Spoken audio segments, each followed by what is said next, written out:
It started with my teeth. Not pain, exactly. A looseness, like they didn't belong in my mouth anymore. I went to my dentist, and he pulled 2 of them. The holes didn't heal. They never healed. My legs went stiff first, then an outbreak across my face. I thought it was acne. Then my teeth started crumbling. They came out in pieces, like chalk. My dentist said they were flinty. They just broke apart in his hands. The doctor put his fingers in my mouth and touched my jawbone. It came away in his hand. He didn't even have to pull. He just lifted it out. Those voices belonged to 3 young women who, at the time they were hired, were between 15 and 20 years old. They worked at a factory in Orange, New Jersey, painting tiny numbers onto watch dials with a special luminous paint called Undark. The paint contained radium, one of the most radioactive elements on Earth.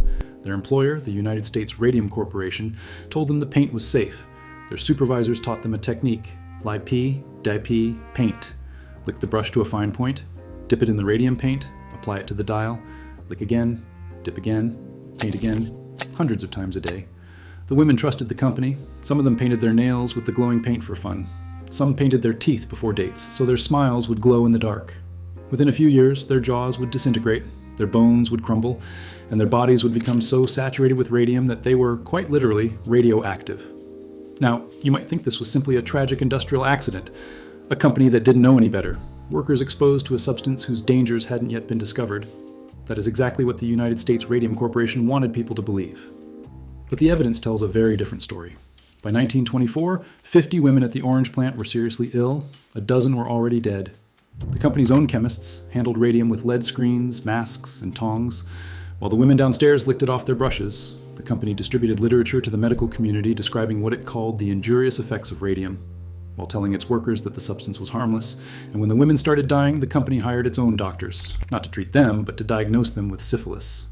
This is the story of the Radium Girls, the young women who were poisoned by their own employer, smeared by their own company's doctors, and then told they had no right to sue. It is the story of how they fought back anyway, how they forced the truth into the open, and how their suffering built the foundation for every occupational safety law that protects American workers today. Their story was buried for decades. We're going to dig it up. You are watching Forbidden American History. To understand how thousands of young women ended up licking radioactive paint off their brushes, you have to understand what radium meant in the early 20th century. When Marie Curie isolated radium in 1898, the world did not recoil in fear. It fell in love. Radium glowed, it emitted heat. It seemed to possess an almost magical energy that no one fully understood. And in that ignorance, an entire industry was born. By the 1910s and the 1920s, radium was everywhere. You could buy radium water sold under names like Radithor, and it was marketed as a cure for everything from arthritis to impotence. There were radium face creams, radium suppositories, and radium-infused chocolate. Spas advertised their radioactive spring water as a health tonic. The element was not feared, it was aspirational. Dr. Sabin Arnold von Sochocki developed a luminous paint formula in 1914. It was a mixture of radium and zinc sulfide that glowed in the dark without any external light source. He co-founded the Radium Luminous Material Corporation in Newark, New Jersey, which later became the United States Radium Corporation. The paint was sold under the trade name Undark. When the United States entered the First World War in 1917, demand for luminous watch dials and instrument panels exploded. The military needed thousands of glow-in-the-dark watches and aircraft instruments, and the United States Radium Corporation needed workers to paint them. The company hired young women, some as young as 15, from the working-class neighborhoods around Orange, New Jersey. The pay was roughly a penny and a half per dial, which worked out to about $3.75 for a shift of 250 dials. In the currency of the time, that was good money, especially for women who might otherwise work in laundries or textile mills. The work required extraordinary precision. The watch dial numbers were tiny, some barely 2 millimeters wide. To maintain the fine point on their camel hair brushes, the women were taught a simple technique by their supervisors. Lip, dip, paint. Put the brush between your lips and shape the point with your tongue. Dip the brush in the radium paint, paint the number on the dial, repeat. Each time a girl put the brush in her mouth, she ingested a microscopic amount of radium. Some of the women questioned the practice. When May Cubberly first started at the factory in 1916, she and her colleagues asked their supervisors directly, "Does this stuff hurt you?" They were assured it was perfectly safe. Some supervisors even told them radium was good for their health, consistent with the prevailing radium craze of the era. The women did not just tolerate the paint, they played with it. They painted their fingernails with undark so they would glow. They dabbed it on their lips. They painted their teeth before going out for the evening. Girls who literally glowed in the dark on their way to a dance. But there was something the women did not know. The chemists and scientists who worked upstairs at the very same factory, the people who handled raw radium, used lead screens, tongs, and protective masks. They knew what the substance could do. The company had even distributed medical literature describing radium's dangerous effects to physicians and researchers. The women on the factory floor were never told any of this. The first signs appeared gradually, and no one connected them. In 1921 and 1922, a dial painter named Amelia Maggia, everyone called her Molly, developed a toothache. Her dentist extracted the tooth, but the socket did not heal. Instead, an ulcer formed. Then the next tooth started aching, and then the next. Her dentist kept pulling teeth, and each extraction left behind another wound that refused to close. By mid-1922, Molly Maggia had lost most of her teeth. Her gums had become a mass of open sores. The bones of her jaw were deteriorating. When her dentist examined what remained, he pressed lightly against her jawbone, and it broke in his fingers. He removed her entire lower jaw simply by lifting it out of her mouth with his hands. On September 12, 1922, Molly Maggia died of a massive hemorrhage. She was 24 years old. Her death certificate listed the cause as syphilis. She was not the only one. Across Orange, New Jersey, a pattern was emerging. Former dial painters were developing the same constellation of symptoms: tooth loss, jaw necrosis, spontaneous bone fractures, severe anemia, and a bone-deep exhaustion that no amount of rest could cure. The condition would later be named radium jaw. By 1924, 50 women who had worked at the orange plant were seriously ill. 12 were dead. Hazel Vincent Cuser died in 1923.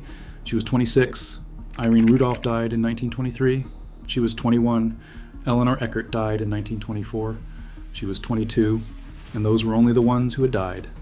Dozens more were deteriorating, losing teeth, losing the ability to walk, watching their bones dissolve inside their own bodies.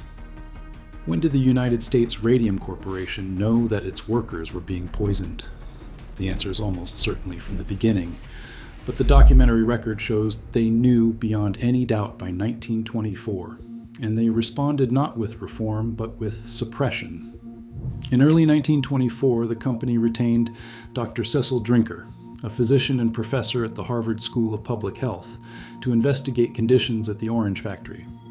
Drinker arrived with his wife, Catherine Drinker, also a Harvard researcher, and their colleague, William Castle. What they found was staggering. Drinker's report, submitted in June 1924, was unambiguous. The factory was saturated with radioactive contamination. The workers were inhaling and ingesting radium on a daily basis. He recommended immediate procedural changes to protect the women. Arthur Roeder, the president of U.S. Radium, received the report. He did not implement the recommendations. Instead, he did something far more calculated. Roeder took Drinker's report and submitted a version of it to the New Jersey Department of Labor, with the findings altered to present the company in a more favorable light. The dangers Drinker documented were softened and the recommendations were diluted. The state received a falsified version of a Harvard study, and initially no one knew. It took Alice Hamilton, a pioneering occupational health researcher and the first woman appointed to the faculty at Harvard, to uncover the deception. Hamilton learned through a contact at the National Consumers League that the report submitted to the state did not match the original. She alerted the Drinkers, and confronted with evidence that Roeder had acted in bad faith, the Drinkers overrode the company's threats of legal action and published the authentic report. When New Jersey's labor commissioner received the real findings, he ordered all of Drinker's safety recommendations to be implemented, a ruling that effectively led to the closure of the factory. But the falsified report was only one element of the company's strategy. The other was controlling the medical narrative. When women began falling ill, the company did not offer medical assistance. It deployed medical defense. U.S. Radium retained a man named Frederick Flynn to examine the sick workers. Flynn ran tests, drew blood, and collected data. Then he told the women to their faces that they were perfectly healthy, that their symptoms had nothing to do with radium. There was one problem with Frederick Flynn. He was not a doctor. His degree was in philosophy. He had no medical training, no medical license, and no clinical authority to diagnose anyone. But his conclusions were exactly what U.S. Radium needed. And there was something worse. When dial painters died, the company moved to control the cause of death recorded on their certificates. Molly Maggia's death was attributed to syphilis, a diagnosis that in the 1920s carried devastating social stigma. It was not just medically wrong, it was a deliberate character assassination of a dead woman designed to discourage her family and co-workers from asking further questions. The company's strategy was systematic. Threaten treating physicians with legal action if they attributed deaths to radium exposure. Push alternative diagnoses, syphilis, phosphorus poisoning, anything but radium. And when independent researchers produced findings that contradicted the company line, bury the research, discredit the researcher, or alter the report. Grace Fryer started working at the United States Radium Corporation in 1917 when she was 18 years old. She painted dials alongside dozens of other young women. She licked her brush. She swallowed the paint. By the mid-1920s, her body was falling apart. Fryer decided to sue. It sounds straightforward. It was anything but. She spent 2 years looking for a lawyer, 2 full years. Attorney after attorney turned her down. The reasons varied. Some feared the legal power of the United States Radium Corporation. Some did not believe the science. And some simply did not think the case was winnable. For 2 years, a dying woman searched for someone who would take her case. In 1927, she found Raymond Barry. Barry was a young attorney, recently graduated from Yale Law School, just getting started in Newark. He agreed to take the case. On May 18, 1927, Grace Fryer filed suit against the United States Radium Corporation. She was joined by 4 other women, Edna Hussman, Catherine Schaub, and sisters Quinta MacDonald and Albina Larice. Each of the 5 asked for $250,000 in compensation. The press gave them a name that has endured ever since. They were called the 5 Women Doomed to Die. The case drew national attention. Here were 5 young women, visibly sick, some barely able to walk into the courtroom. They were accusing one of America's most prominent industrial corporations of knowingly poisoning its workforce. The company's legal team fought aggressively and deployed every delay tactic available. They knew something the public did not. The women were running out of time. Every month of delay was a month closer to a plaintiff dying before the case could be heard. The case never went to trial. In 1928, just before it was scheduled to be heard, it was settled out of court. Each of the 5 women received $10,000 in a lump sum, plus $600 per year for the rest of their lives. U.S. Radium also agreed to cover all medical and legal expenses. $10,000 for a body full of radium, for a jaw that would never grow back, for a life that would end, in most cases, before the age of 35. There is one more detail from the legal battle that is too important to leave out. In 1927, as Raymond Barry built the case, he needed physical proof that radium had caused the women's injuries and deaths. He obtained permission to exhume the body of Molly Maggia, the dial painter whose death had been attributed to syphilis 5 years earlier. When the coffin was opened, those present reported that it appeared to glow. The interior of the casket emitted a soft, pale luminescence, the unmistakable signature of radium compounds that had settled into her bones and tissue. Every portion of her body that was tested showed evidence of radioactivity. The syphilis diagnosis was demolished. Molly Maggia had been poisoned, and the proof was still glowing in her bones. Orange, New Jersey, was not the only site. Radium dial painting operations existed across the country in Waterbury, Connecticut, and Ottawa, Illinois, and elsewhere, and each location produced its own casualties. In Ottawa, Illinois, the Radium Dial Company employed young women under the same conditions: lip, dip, paint, with the same assurances of safety. Among them was Catherine Wolfe Donahue, who began painting dials in 1922 at the age of 19. By the mid-1930s, she was dying. Catherine Donahue and a handful of other Ottawa workers sued the Radium Dial Company. The case dragged through the Illinois courts for years. Catherine was so ill by the time of the proceedings that she testified from her bed.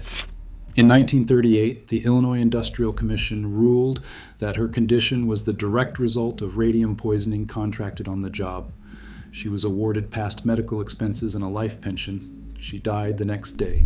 The ruling had come just 24 hours earlier, but her case, and the cases that followed, forced the state of Illinois to act. In 1936, the governor signed a new version of the Illinois Occupational Diseases Act, which for the first time required employers to provide coverage for industrial poisoning. It was a direct result of what the Radium girls had endured. There's a bitter coda to the story of the company's leadership. Dr. Sabin Arnold von Sokocki was the man who invented Undark, who co-founded the corporation, who built the enterprise that poisoned thousands of workers. He was himself a victim of radium exposure. His front teeth fell out. His fingers blackened with necrosis up to the second knuckle. He underwent 11 blood transfusions in a desperate attempt to keep himself alive. On November 14th, 1928, Dr. von Sokocki died of aplastic anemia caused by radium poisoning. He was the 16th known fatality from radium dial paint. He was also the inventor of the product that killed him. The significance of the Radium Girls' fight extends far beyond their own suffering.